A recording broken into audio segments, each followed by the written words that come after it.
Unacademy. Let's crack it. नमस्कार दोस्तों, pathfinder पर आप सभी का स्वागत है। मेरा नाम है दोस्तों। आजकल आपने देखा होगा कि न्यूज़ में बहुत ज़्यादा आपको सुप्रीम कोर्ट के जजमेंट्स के बारे में या हाई कोर्ट के कुछ विशेष जजमेंट्स के बारे में सुनने को। आज के सेशन में मैं आपके साथ इस संबंध में स्टैटिक कंटेंट यानी जुडिशरी का ओवरव्यू डिस्कस करने वाली। देखिए, जब हम यूपीएससी एग्जाम की बात करते हैं तो हम ये देखते हैं कि कहीं ना कहीं यूपीएससी एक बैलेंस क्रिएट करता है between the news, the current affairs and the content, the static content. तो जो चीज़ें न्यूज़ में चल रही हैं उससे संबंधित जो आपका जो कंटेंट है, जो आपने पढ़ना है, जो स्टैटिक पार्ट है, वहाँ से कई बार क्वेश्चंस देखने।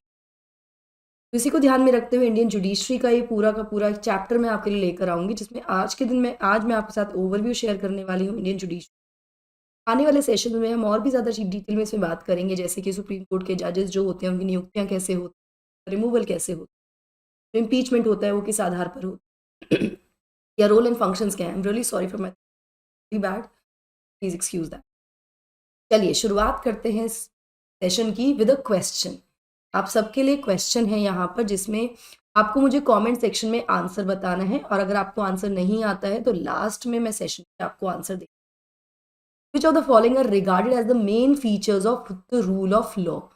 जो कानून का शासन है, रूल ऑफ लॉ है, उसके मेन फीचर्स कौन से माने जाते हैं? Limitation of powers, equality before law, people's responsibility to the government, liberty and civil right. तो आपको आंसर बताना है मुझे इनमें से कौन सा ऑप्शन सही है। 1 and 3, 2 and 4, 1 to 4, 1 to 3। तो मुझे कमेंट सेक्शन में बताइएगा इन दी क्वेश्चन की आपके हिसाब से इसका आंसर क्या होना है। ठीक है, अगर आप, मैं देखूंगी, I will be marking up that answer and in the next session I will be giving you the right answer. ठीक है, या towards the end also I can give. चलिए बात करते हैं इंडियन जुडिशियल सिस्टम। तो हमारे देश में ना कोर्ट्स हैं अलग लेवल पे, है ना। हमारी जो सरकार है उसके 3 organs, is the executive, the legislature and the. यहाँ एग्जीक्यूटिव का काम इम्प्लीमेंटेशन ऑफ द लॉज है वहीं लेजिस्लेचर का काम है लॉ मेकिंग का, विधायी का, कानून बनाने वाले लॉ बनाए जाते हैं विधायी, एग्जीक्यूट किए जाते हैं एग्जीक्यूटिव ब्रांच में। और जुडिशरी का यहाँ पर रोल है ये इंश्योर करना कि जो भी कानून बनाए गए या जो भी एग्जीक्यूटिव एक्शंस लिए जा रहे हैं वो संविधान के दायरे में। तो कहीं ना कहीं जो इंडियन जुडिशरी है हमारी, act as a guardian of a कानून। ठीक है, तो हमारे देश के जो भी कोर्ट्स हैं, अलग अलग लेवल्स पे जो भी कोर्ट्स हैं, चाहे वो डिस्ट्रिक्ट लेवल पर हो, सबऑर्डिनेट कोर्ट्स हो, हाई कोर्ट्स हो, या फिर ऑनरेबल सुप्रीम कोर्ट हो, जब इनको साथ में हम मिला देते हैं तो इसको कहा जाता है इंडियन जुडिशरी। ये पूरा हमारा जुडिशियल सिस्टम है। इंडियन जुडिशरी में सुप्रीम कोर्ट पूरे देश के लिए है, for the entire nation. Then we have high courts in the states, राज्यों के हाई कोर्ट होते हैं, और डिस्ट्रिक्ट और लोकल लेवल पर डिस्ट्रिक्ट कोर्ट्स और लोकल कोर्ट्स। ठीक है, मतलब ये डिवाइडेड है एक तरह से, अगर कहें आप इसको ऐसे समझिए।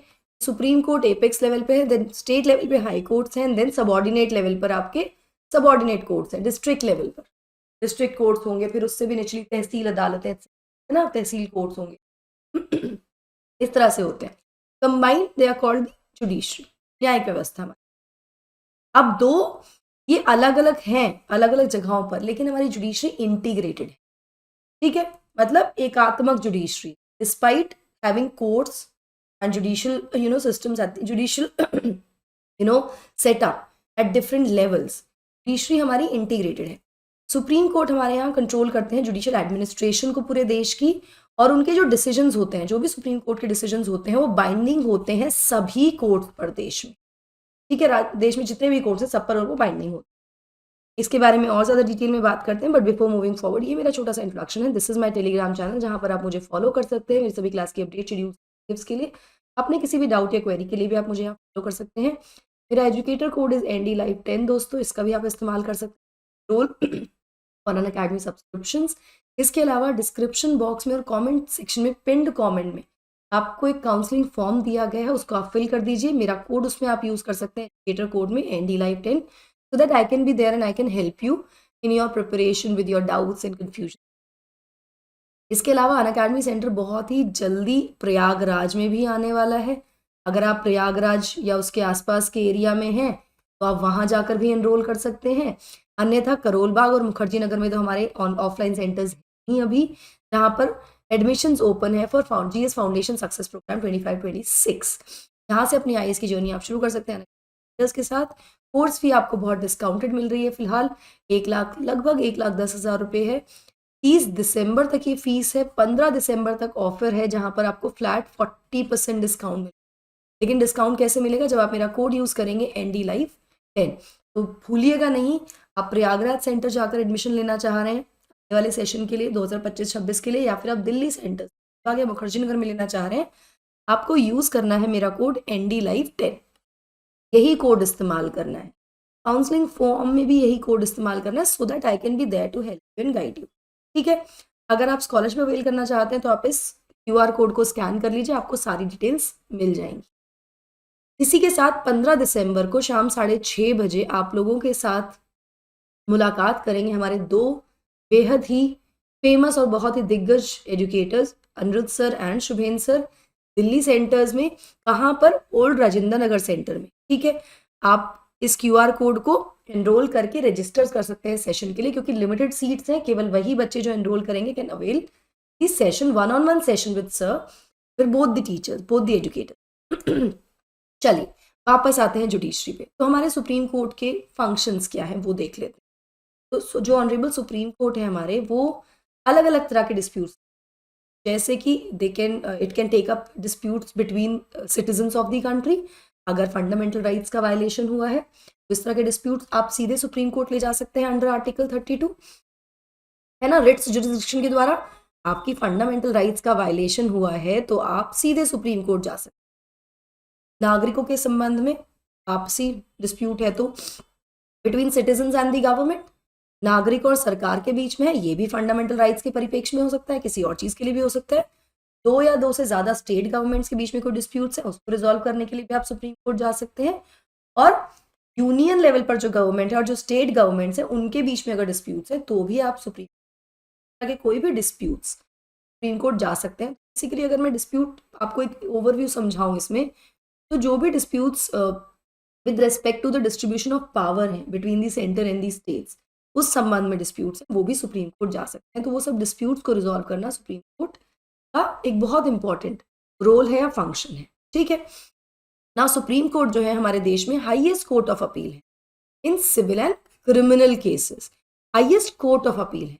वो अलग बात है कि डेथ पेनल्टी के केस में प्रेसिडेंट के पास भी अपील जाती है, लेकिन प्रेसिडेंट तो कोर्ट नहीं है ना, हाईएस्ट कोर्ट है सुप्रीम कोर्ट। ये अपील सुन सकते हैं against the decision of high court. तो जनरली क्या होता है ना हमारे यहाँ, देखो आप सीधे सुप्रीम कोर्ट जा सकते हो कुछ पर्टिकुलर कंडीशन, क्योंकि सुप्रीम कोर्ट का ओरिजिनल जुरिस्डिक्शन होता है, ठीक है, मूल क्षेत्राधिकार होता है। कुछ आने वाले सेशंस में आपके साथ में jurisdiction of the supreme court भी डिस्कस करूंगी, जहां पर मेजरली 3 तरह का जुरिस्डिक्शन है, which is original, the appellate and the advisory jurisdiction. मैं तीनों आपके साथ डिस्कस करूंगी, लेकिन आने वाले सेशंस में अगर आपको ये सेशन अच्छा लगेगा तो मुझे कमेंट सेक्शन में बताइए, सो दैट आगे हम वो सेशंस कंटिन्यू। ठीक है। नॉर्मली क्या होता है ना कि निचली अदालत ने जो डिसीजन लिया है उसके अगेंस्ट अपील से आप हायर कोर्ट्स में जा सकते हैं। हाई कोर्ट का कोई डिसीजन है, आप सेटिस्फाइड नहीं है तो आप सुप्रीम कोर्ट जा सकते हैं, लेकिन जनरली अपील के थ्रू। ठीक है, तो हाईएस्ट कोर्ट ऑफ अपील क्या हो जाएगा? एपेक्स कोर्ट ना, सुप्रीम कोर्ट। अब यहाँ पर जो जजेस होते हैं सुप्रीम कोर्ट के या हाई कोर्ट के, वो गवर्नमेंट की डायरेक्शंस पर काम नहीं करते हैं और ना ही वो काम करते हैं according to the party directions या विशेस ऑफ द पार्टी। तो सत्ता में सरकार चला रही है पार्टी, उसके अनुसार भी नहीं करते। Our judicial system is independent judicial, independence है जुडिशियल। ठीक है, वो कैसे इंश्योर होती है उसके बारे में डिस्कस करेंगे ना। सुप्रीम कोर्ट और high court excuse me, supreme court और हाई कोर्ट जो है उनके पास पावर है कि वो संविधान को इंटरप्रेट कर सकते हैं, interpreter of the constitution also. संविधान में जो चीजें दी गई हैं उसका इंटरप्रिटेशन सुप्रीम कोर्ट या हाई कोर्ट द्वारा दिया जा सकता है। ठीक है ना, सुप्रीम कोर्ट और हाई कोर्ट ही डिटरमाइन कर सकते हैं किसी भी लेजिस्लेशन की या किसी एक्शन की एग्जीक्यूटिव के संवैधानिक वैधता। जैसे कि अभी हाल ही में आर्टिकल 370 को लेकर, उसका जो एब्रोगेशन था उसको लेकर बहुत सारी पिटिशंस ऑनरेबल सुप्रीम कोर्ट के पास गई थी। उन पिटिशंस में क्या डिमांड की गई थी कि जो एब्रोगेशन है 370 का वो अनकॉन्स्टिट्यूशनल, वो गैर संवैधानिक। तो इसकी एब्रोगेशन की संवैधानिकता जांच करने के लिए सुप्रीम कोर्ट में पिटिशंस गई। जहां पर सुप्रीम कोर्ट ने एब्रोगेशन को वैलिड घोषित, संवैधानिक मान्यता दी कि संवैधानिक रूप से सही है, वैध है। तो इस तरह से सुप्रीम कोर्ट या हाई कोर्ट किसी भी लॉ की या एग्जीक्यूटिव एक्शन की संवैधानिकता की जांच कर सकते, और यदि उन वो पाते हैं कि कोई भी एक्शन जो लिया गया है एग्जीक्यूटिव के द्वारा या जो भी कानून बनाया गया है लेजिस्लेचर के द्वारा वो गैर संवैधानिक, तो ऐसे में उस लॉ को या उस एक्शन को इनवैलिड भी घोषित किया जा सकता है। इस संबंध में आर्टिकल 13 में भी प्रावधान दिया, जो कि एक फंडामेंटल राइट ही है ना। आर्टिकल 13 भी इसके बारे में बात करता है, और ये जो प्रक्रिया है ना इसको कहा जाता है जुडिशियल रिव्यू। नाउ मैं आपको ये बता दूं कि ये न्यायिक पुनर्वालोकन तो है, लेकिन हमारा संविधान कहीं पर भी न्यायिक पुनर्वालोकन इस टर्म का इस्तेमाल नहीं करता है। तो ये इम्प्लिसिटली दिया हुआ है आर्टिकल 13 में, लेकिन एक्सप्लिसिटली कहीं लिखा नहीं है। ठीक है, मायने उसके जुडिशियल रिव्यू हैं, लेकिन कहीं पर ये क्लियरली मेंशन नहीं है, ये आप ध्यान रखिएगा। दूसरा, जब भी ये लेजिस्लेशन या एक्शन जो है सुप्रीम कोर्ट के सामने, हाई कोर्ट के सामने चैलेंज किए जाते हैं, तब ये वैधता चेक की जाती है, जांची एक्सक्यूज मी। चलिए, अब हम इंडियन जुडिशरी के स्ट्रक्चर की अगर हम बात करें कि स्ट्रक्चर कैसा है भाई, तो इंडियन जुडिशरी जो है भारत में वो सिंगल इंटीग्रेटेड जुडिशियल सिस्टम है। जैसा कि मैंने आपको बताया कि माना कि हमारे यहाँ हिरार्की है, सुप्रीम कोर्ट टॉप पर है, फिर हाई कोर्ट्स हैं एंड देन सबऑर्डिनेट कोर्ट्स हैं, लेकिन ये इंटीग्रेटेड है। सुप्रीम कोर्ट का जो फैसला होगा सभी कोर्ट्स पर मान्य होगा, सभी के लिए बाइंडिंग होगा। जो जुडिशरी है वो पिरामिडल स्ट्रक्चर है, जैसा कि मैंने बताया, ऑनरेबल सुप्रीम कोर्ट टॉप पर है, हाई कोर्ट्स सुप्रीम कोर्ट के नीचे आते हैं और उसके नीचे डिस्ट्रिक्ट और सबऑर्डिनेट कोर्ट। जो लोअर कोर्ट्स होते हैं, चाहे वो हाई कोर्ट्स हो या सबऑर्डिनेट कोर्ट, जो भी निचली कोर्ट्स हैं, ठीक है, वो काम करते हैं under the direct superintendence of the higher court. ठीक है ना। इस स्ट्रक्चर के अलावा दो और ब्रांचेस हैं हमारे यहाँ लीगल सिस्टम में, और वो कौन सी ब्रांचेस हैं? एक तो ये तीन स्ट्रक्चर देख लिया, they are the criminal law and the civil law. Now criminal law और सिविल लॉ में क्या डिफरेंस है भाई? देखिए, criminal law deals with the committing of a crime by a citizen. जब कोई क्राइम कमिट किया जा रहा है किसी नागरिक या किसी एंटिटी के द्वारा, क्रिमिनल केस शुरू कैसे होता है? क्रिमिनल केस शुरू होता है एफआईआर के द्वारा, जब लोकल पुलिस एक क्राइम रिपोर्ट फाइल करती है, ठीक है, उसके बाद कोर्ट फाइनली इस मैटर में डिसीजन लेता है। एफआईआर से शुरू होता है, उसके बाद उस पर ट्रायल चलता है and then decision is given criminal law में।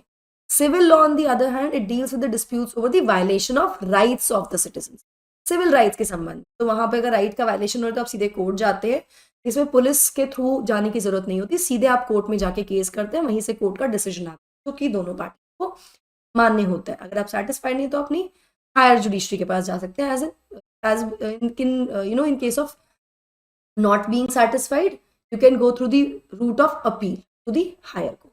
ठीक है, चलिए now अगर हम सुप्रीम कोर्ट ऑफ इंडिया की बात करें, ओवरव्यू लें, तो supreme court of India decreed by part 5 of the constitution, भाग 5 में दिया गया है इनके बाद सुप्रीम कोर्ट के बारे में। इस्टेब्लिश किया गया था 28 जनवरी 1950 को, और संविधान के अनुसार जो रोल है सुप्रीम कोर्ट का वो फेडरल कोर्ट की तरह है। It is the guardian of the constitution and the highest court of appeal. संविधान का संरक्षक की तरह भी काम करता है सुप्रीम कोर्ट हमारा, और हाईएस्ट कोर्ट ऑफ अपील भी।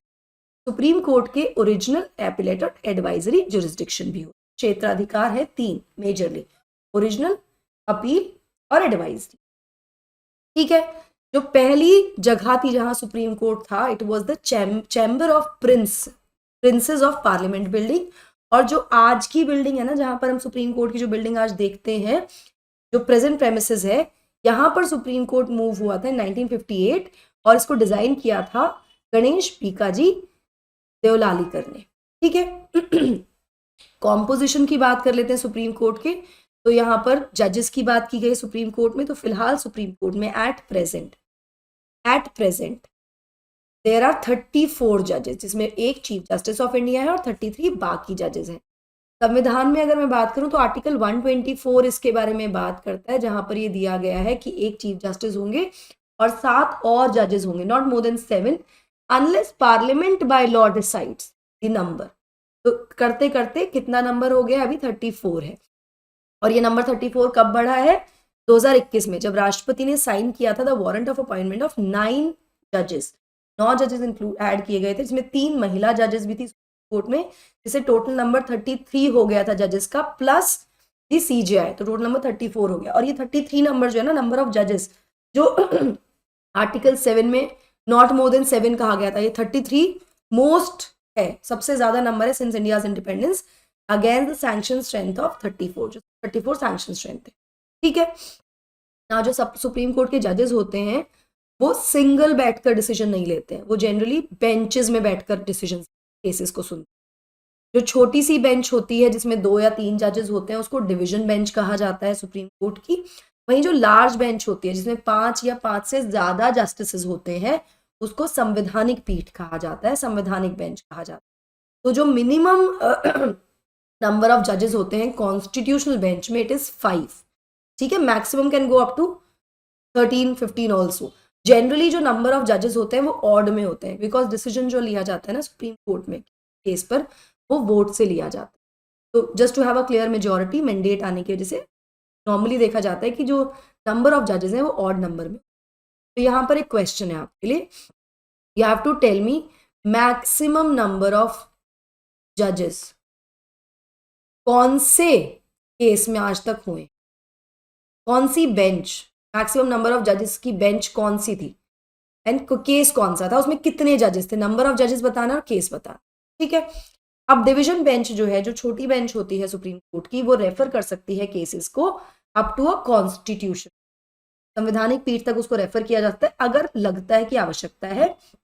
इसके अलावा एक और इम्पॉर्टेंट चीज, जो पहली महिला जज थी हमारे सुप्रीम कोर्ट की, शी वॉज जस्टिस फातिमा बीवी 1987, लेकिन आज तक भी हमारी कोई फीमेल चीफ जस्टिस नहीं आई है। अब ये उम्मीद की जा रही है कि 2027 में India will get its first female chief justice.